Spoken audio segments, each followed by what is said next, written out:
வணக்கம். இது நம்ம கிச்சனில் நம்ம இன்றைக்கி என்ன பண்ண போகிறோம் அப்படின்னாக்க, சம்பா ரவையில் ஒரு கார கொழக்கட்டை பண்ண போகிறோம். இது வந்து ஈஸி டைஜஸ்டபிள். சுகர் பேஷண்ட்லேருந்து, பிபி பேஷண்ட்லேருந்து, வயசானவா, குழந்தைகள் எல்லோரும் நல்லா விரும்பி சாப்பிடுவா. ரொம்ப சாஃப்டாக பஞ்சு மாரி மெத்துன்னு இருக்கும். இது டபுள் பாயிலிங் மெத்தடில் நம்ம பண்ண போகிறோம். ஒன்று வந்து உப்புமாவாக பண்ண போயிடும். அப்புறம் அது ஆறினோடனே பிடிச்சி கொழக்கட்டையாக வேக வைக்க போகிறோம். ஸோ டபுள் டைம் வேகிறதுனால இது டபுள் பாயிலிங் மெத்தட். இது ரொம்ப நல்லா இருக்கும், ஈஸி டைஜஸ்டபிள். இது இப்படி இது என்ன பண்ணுறதுன்னு பார்ப்போம். அப்படின்னா முதல்ல இதுக்கு வந்து ஒரு பொடியை பண்ணிக்கணும்.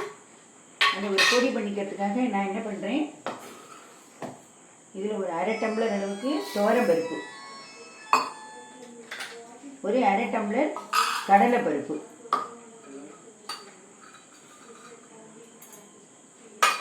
இது ரெண்டுத்தையும் இதில் நான் போட்டுக்கிறேன். அதுக்கப்புறம் நான் வந்து ஒரு 4 மிளகாய் வத்தல், இந்த மிளகாய் வத்தலை இதிலே கட் பண்ணி போட்டுக்கிறேன். ஏன்னா ஈஸியாக பவுடர் ஆகிடும் நமக்கு, அதுக்காகத்தான். சில பேர் என்ன பண்ணுவேன், இந்த துவரம்பருப்பு, கடலை பருப்பு இதை வந்து ஊற வச்சிருவா. அந்த மாரியும் பண்ணலாம், அதுவும் ஒன்றும் தப்பு கிடையாது. அதுவும் ஒரு 1 ஹவர் ஊற வச்சுடலாம். இந்த துவரம்பருப்பு, கடலை பருப்பு, அதுக்கப்புறம் இந்த மிளகாய் வத்தல், இது எல்லாத்தையும் நல்லா ஊற வச்சுட்டு நான் இதுமாரி கட் பண்ணி போட்டுக்கிறதுனால இது வந்து நல்லா இது பவுட்ரு ஆகிடும், பேஸ்ட் ஆகிக்கணும், நல்லா ஆகிடும் குழவா. இது வந்து காரம் இருக்கும். அந்த சம்பா ரவைக்குன்னு ஒரு டேஸ்ட் இருக்குது இல்லையா, கொஞ்சம் சப்புன்னு இருக்கிற மாரி. இது அந்தமாரி இருக்காது. இந்தமாரி இதெல்லாம் கலக்கிறதுனால இது இந்தமாரி ஆகிடும். இப்போ நான் வந்து வாசனைக்காக ஒரே 1 ஸ்பூன் அளவுக்கு ஜீரகம் சேர்த்துக்கிறேன். இதில் கொஞ்சம் மிளகு, ஒரு ஸ்பூன் அளவுக்கு மிளகு, கொஞ்சம் கருவேப்பிலை. இது எல்லாத்தையும் நான் இதில் பவுடர் ஆக்கிட்டு அதுக்கப்புறமா ஒரு பேஸ்ட் ஆக்க போகிறேன். இதை ஆக்கிட்டு நான் உங்கள்கிட்ட காட்டுறேன்.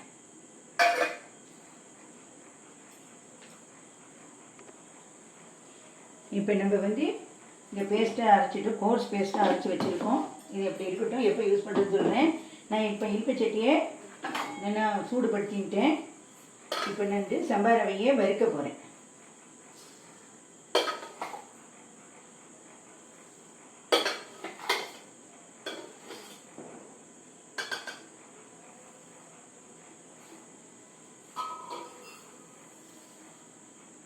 நான் ஒரு 3.5 டம்ளர் அளவுக்கு போட்டுருக்கேன். உங்களுக்கு எவ்வளவு தேவையோ அந்த அளவுக்கு போட்டுக்கோங்க. அதில் என்ன செவக்க வறுத்தா போதும். செவக்க வறுத்துட்டு பார்ப்போம். இப்போ நம்ம சம்பா ரவை வந்து வறுபட்டு கொடுத்து இதை வந்து நம்ம வந்து இப்போ தாம்பாளத்தில் கொட்டின்னு விடுவோம்.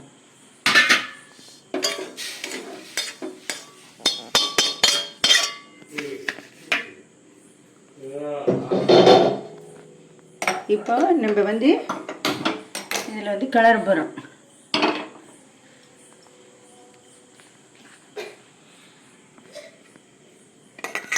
நம்ம இதுக்கு தேவையான அளவுக்கு எண்ணெய் விட்டுக்கிறோம். எண்ணெய் இந்த அளவுக்கு தாராளமாக விட்டுக்கணும்.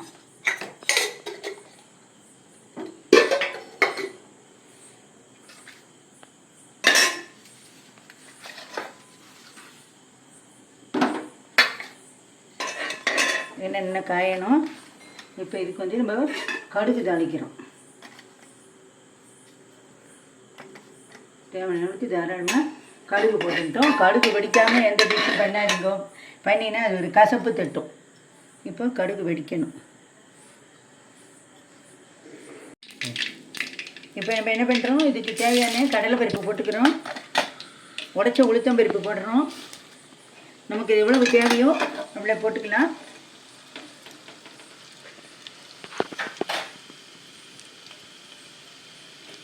இது என்ன வறுபடணும்.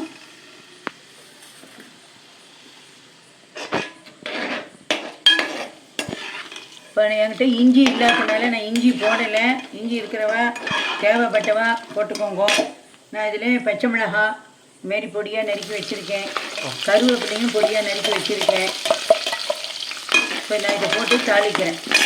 தாளிச்சதுக்கு அப்புறம் நம்ம இது அரைச்சி வச்சுருந்தோம் இல்லையா, கடலை பருப்பு, கடலைப்பருப்பு, துவரம்பருப்பு, மிளகாய் வத்தல் இதெல்லாம் அரைச்சி வச்சுருந்தோம் இல்லையா, அந்த பேஸ்ட்டு இதில் போடுறோம்.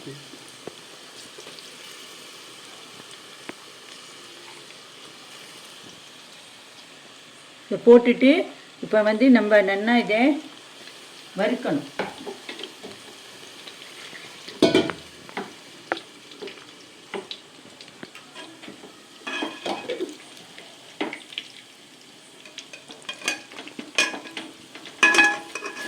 இதை நம்ம இப்போ நல்லா வறுக்கணும். அப்படி நல்லா வறுக்கும்போது இது வந்து உசிலி மாரி, பருப்பு உசிலி மாரி நல்லா உதிர்ந்து போயிடும். இது வந்து இந்த உப்புமாவுக்கு வந்து இந்த உப்புமா கொழுக்கட்டைக்கு வந்து ஒரு சாஃப்ட்னஸ் கொடுக்கும். அது டேஸ்ட்டும் இருக்கும், ஒரு சாஃப்ட்னஸும் கொடுக்கும். நல்லா இது உதிரும்போது தான் இதனுடைய பச்சை வாசனை விடும். இதை நல்லா உதிர்ந்து வரும்போது நான் காட்டுறேன்.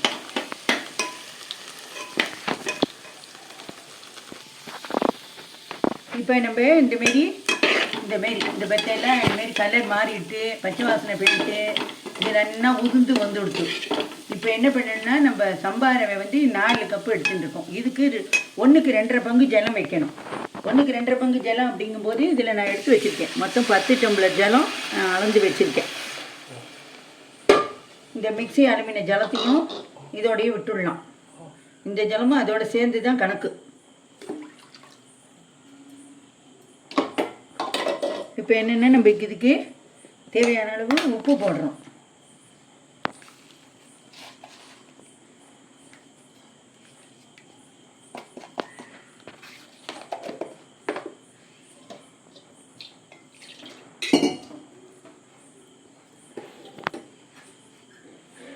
இதுக்கு வந்து நம்ம பெருங்காயம், இந்த தேங்காய் துருவல் இந்தமாரி போடுறோம். தேங்காய் துருவல் இந்தமாரி நிறைய போட்டோம்னா இந்த டிஷ் வந்து நல்லா சாஃப்டாக இருக்கும், பஞ்சு மாரி இருக்கும் சாப்பிட்றதுக்கு. இப்போ இதுக்கு வந்து நம்ம கொஞ்சமாக பெருங்காய ஜலம் விடுறோம். இப்போ வந்து இது நல்லா கொதித்து வரட்டும், பார்க்கலாம்.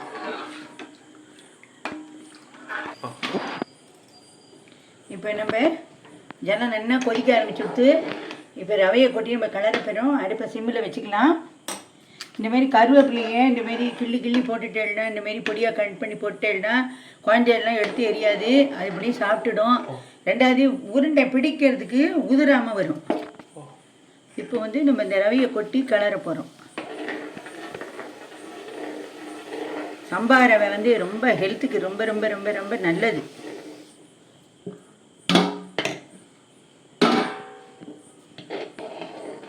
இப்போ அடுப்பு பெருசாக வச்சுக்கிறோம். நம்ம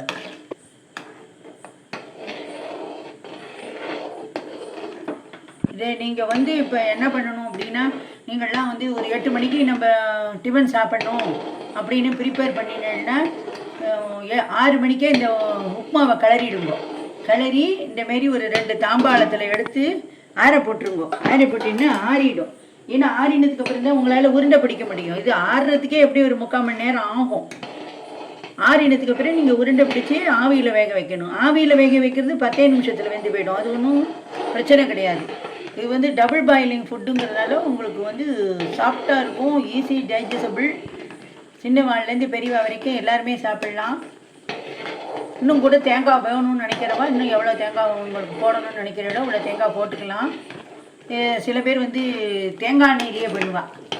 நான் சாதாரணமாக குக்கிங் ஆயிலில் தான், கடலை எண்ணெயில், செக்கில் ஆட்டின கடலை எண்ணெயில் நான் பண்ணியிருக்கேன். சில பேர் தேங்காய் எண்ணெய், நெய் அது பழனி கூட பண்ணலாம். டயட் கான்ஷியஸாக இருக்கிறவங்களுக்கு அது தேவை கிடையாது, நெய்யெல்லாம் வேண்டாம். இப்போ இது நல்ல கெட்டியாகி வரட்டுன்னு உங்களுக்கு காட்டுறேன்.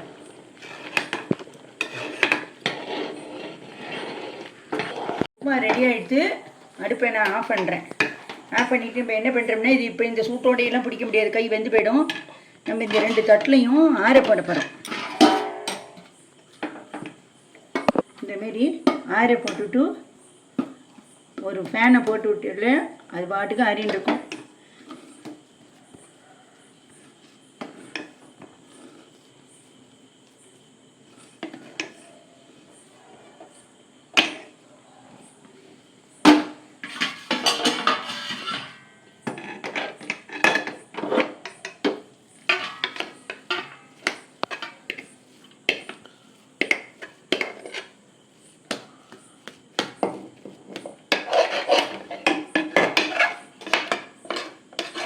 நீங்கள் இந்த டிஷ்ஷு வந்து சம்பா ரவையில் தான் பண்ணணுங்கிறது இல்லை, அரிசியை உடைச்சி பண்ணலாம், நொய்யை உடைச்சி பண்ணலாம், சேம் மெத்தடு தான்.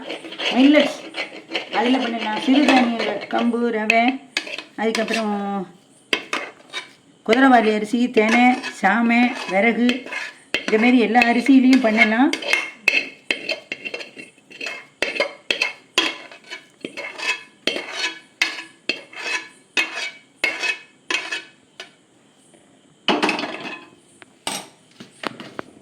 இந்தமாரி நம்ம நல்லா ஆற வைக்கணும். இந்தமாரி தட்டு 2 தாம்பாளத்தில் போட்டு வச்சுட்டோம்னா இது ஆறிட்டு இருக்கும். இது ஆறினதுக்கப்புறம் நம்ம பார்ப்போம். இப்போ நம்ம இதை ஆற வச்சாச்சு.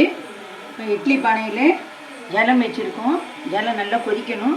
கொதிச்சதுக்கப்புறம் வச்சதுனா தான் இட்லிலாம் சாஃப்டாக இருக்கும். எல்லாத்தையும் ஒன்றா வச்சுட்டோம்னா சாஃப்ட்னஸ் வராது. இப்போ இதுமாரி ஒரு ஏனத்தில் தண்ணியை வச்சுட்டு அதுக்கு முன்னாடியே மாரி இட்லி தட்டில் எண்ணெயை தடவி வச்சுக்கணும். சில பேர் என்ன பண்ணுவா, வாழை இலை, மந்தார இலை இதெல்லாம் இருக்கிறவாழ இருந்தால் அதை கட் பண்ணி போட்டு அதில் எண்ணெயை தடவிட்டு இந்தமாரி பிடிச்சி வைக்கலாம். அதோடைய மனமும் சேர்ந்து நல்லா இருக்கும். இப்போ நான் என்ன பண்ணுறேன் அப்படின்னா, ஜலத்தை தொட்டுன்ட்டு இந்தமாரி இன்னும் கூட சூடு இருக்குது, இன்னும் கூட சூடு ஆறணும். இந்தமாரி பிடிச்சி நம்ம தட்டில் வைக்கணும்.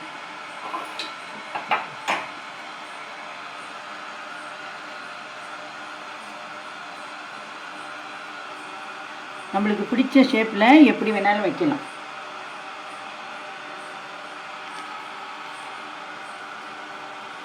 இந்தமாரி ஒரு தட்டுக்கு ஒன்று தான் வைக்கணும் அப்படிங்கிறதுலாம் கிடையாது. எவ்வளோ வேணாலும் வைக்கலாம், அது கொள்கிற அளவுக்கு வைக்கலாம். நான் இது ஃபுல்லாக வச்சுட்டு இந்தமாரி இது ஃபுல்லாக ரொப்பிட்டு நான் உங்களுக்கு காட்டுறேன். இப்போ ஜலம் கொதிச்சு விட்டு இப்போ நம்ம என்ன பண்ணுறோம்னா, இந்தமாரி ஏனத்தில் ஜலத்தை வச்சுட்டு இந்தமாரி ஆறின உப்புமாவே நம்ம பிடிச்சி உருண்டையாக பிடிச்சாச்சு. நீள் உருண்டையாகவும் பிடிச்சிக்கலாம், ரவுண்டு உருண்டையாகவும் பிடிச்சிக்கலாம். இந்தமாரி வச்சுட்டு 10 நிமிஷம் இதே ஆவியில் வேக விடணும். 10 நிமிஷம் கரெக்டாக 10 நிமிஷத்தில் ஜம்முன்னு வெந்துடும். இது வெந்ததுக்கப்புறம் நம்ம பார்ப்போம். இப்போ 10 நிமிஷம் ஆகிட்டு வெந்திருக்கான்னு பார்ப்போம். நம்ம வெந்துட்டு சின் பண்ணிவிட்டு நம்ம இதை இப்போ வெளியில் எடுக்கணும்.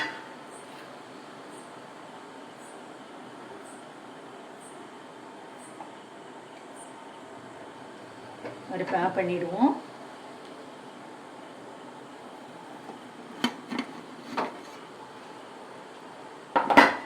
எடுக்கும்போது கொஞ்சம் கேர்ஃபுல்லாக எடுங்கோ. பழக்கப்பட்ட வாழை இருந்தால் எடுங்கோ, இல்லைன்னா வெயிட் பண்ணி பொறுமையாக எடுங்கோ. இப்போ நம்ம மறுபடியும் அடுப்பை ஆன் பண்ணுறோம். செகண்ட் ரவுண்டுக்கு இதில் வைக்கிறோம். இதுமாரி 2 தட்டில் ரெடி பண்ணி வச்சுக்கிட்டேன்னா ஒரு தட்டு எடுக்கும், ஒரு தட்டு வைக்கவும் சரியாக இருக்கும். இதுமாரி ரவையை வந்து வறுத்து வச்சுட்டேன்னாக்க, எந்த ரவையாக இருந்தாலும் வறுத்து செஞ்சால் அரிசியோ கோதுமை ரவையோ பாம்பே ரவையோ இல்லை மில்லட்ஸில் எதுவாக இருந்தாலும் எந்த ரவையாக இருந்தாலும் இதுமாரி வறுத்து பண்ணிட்டேன்னா அது பத்து இல்லாத பலகாரமாக போயிடும். இதேமாரி நீங்களும் பண்ணி பாருங்க. இது ஆறின உடனே எடுத்து நான் சர்விங் டிஷ்ஷுக்கு மாற்றிட்டு உங்கள்கிட்ட காட்டுறேன். இதேமாரி நீங்களும் பண்ணுங்க. இது ஆறினோடனே நான் எடுத்துகிட்டு உங்களுக்கு காட்டுறேன். இது எடுக்கணும். இப்போ நம்ம இதை ஆற வச்சுருக்கோம், வெந்து ஆற வச்சுருக்கோம். இதுலேருந்து எடுத்து ஒரு பிளேட்டில் எடுத்து வச்சுருக்கோம். இது வந்து சர்விங் பவுலுக்கு நம்ம மாற்றியாச்சு. இதேமாரி நீங்கள் உங்கள் காலத்தில் பண்ணி எல்லோரும் சாப்பிடுங்க. ரொம்ப நல்லா இருக்கும். Easy digestible. நன்றி, வணக்கம்.